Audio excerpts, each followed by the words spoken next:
So I want to talk about imposter syndrome in graduate school, doing a PhD, and going on into academia. So if you don't know me, I am Professor Dave Maslach. I'm an associate professor of innovation strategy and entrepreneurship. And I created this whole reciprocity project to give back as much as I possibly can. There's so many people that help me out that I want to pay the favor for it to help you out.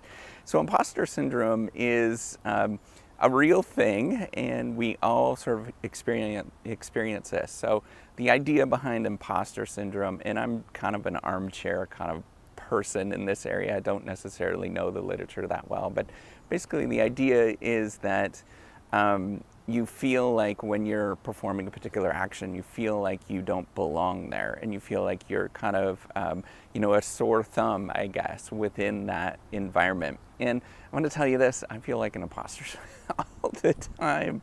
That is my life, where I feel like an imposter.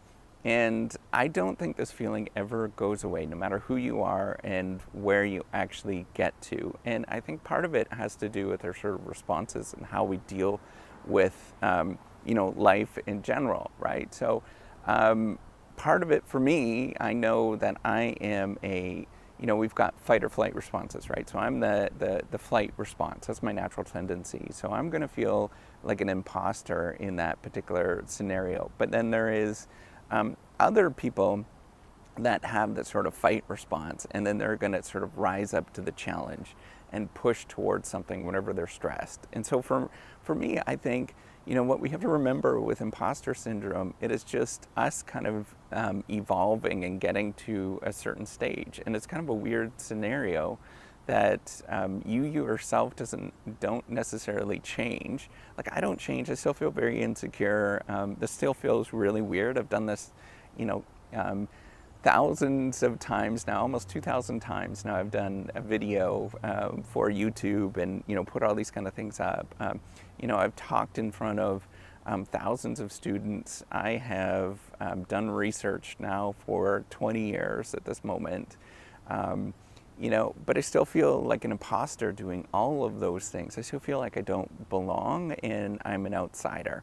And yet I'm probably getting to the point where I'm almost like mainstream with a, sort of professor life and being a business professor and stuff like that, where people might sort of view me as, here's this person who's kind of more like mainstream, talking to people and, doing all those kind of things. But I still feel very much that this is me on the outside. This is very much like I don't belong in this. And so I want to sort of give you enough grace at this moment, or, just to say that, hey, we all feel like that. And if you come and talk to me, I'm going to feel really weird. As well as you're probably going to talk to as you're feeling, right? Like, you're going to feel off. And as you just simply go through the motions, you kind of get used to it. And I think we have this sort of imaginary, and part of it is we have sort of this status hierarchy, or we believe that there's this kind of status hierarchy in the world around us. And we look at other people and we think, oh man, they've got their whole life together and it looks like it's so aligned and it looks perfect.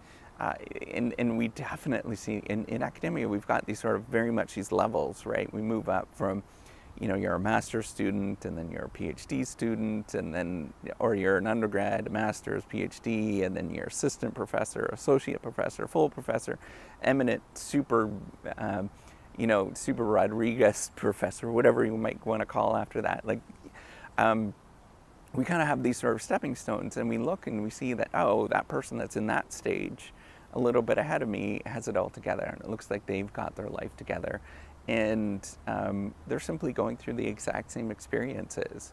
And so you will look back and you'll say, hey, I actually just kind of walked through that. And I think if you walk into it, and I don't believe in actually all of the I don't believe in, like, a lot of the research that sort of suggests like power poses and, hyping and all those kind of things.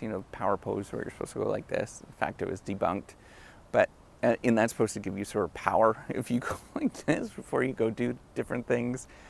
But what you need to remember is that everybody else kind of feels like this. And once you sort of realize that, and you look around the room and you're like, well, everybody else is feeling like this, and everybody else is kind of insecure.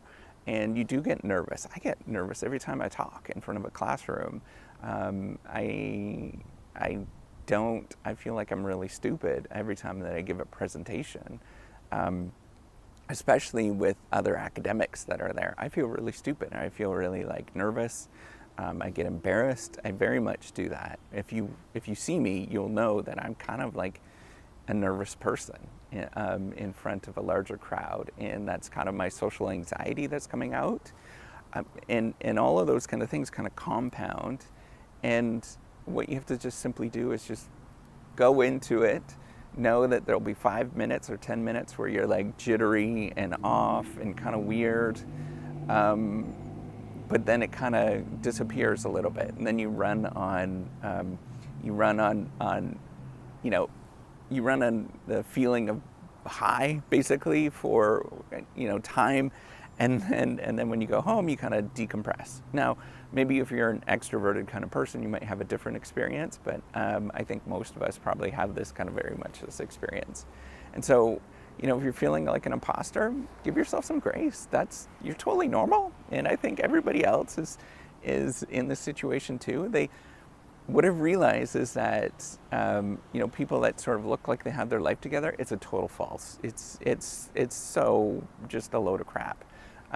They are projecting this sort of view that they have their life together, and once you start to actually get to know them, you'll realize that their life is just as messed up as yours, and there's no reason for you to actually feel insecure around them, no matter how famous they are or where they've what they've done, all those kind of things. You have to realize, you take a step back and realize that everybody else is just as screwed up as you are and just as insecure as you are, but they're projecting it in different ways. And so that doesn't matter, even if somebody is 75 years old, that they're very prestigious, they have all their stuff together, and it looks like they're amazing.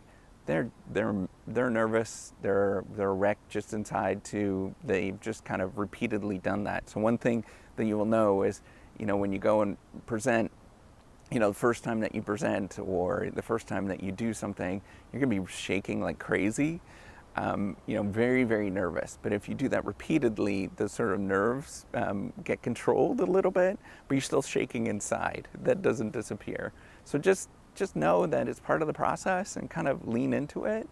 Another trick that you can sort of that you can lean into is realize that is just excitement, right? So the feelings that you get for like nervousness or feeling like an imposter, that is often just excitement. You get the same response with excitement too. If you were gonna to jump off of a bridge and do skydiving or something like that, you're gonna have the same response, feeling in those certain ways. So the feelings that you get is often just excitement.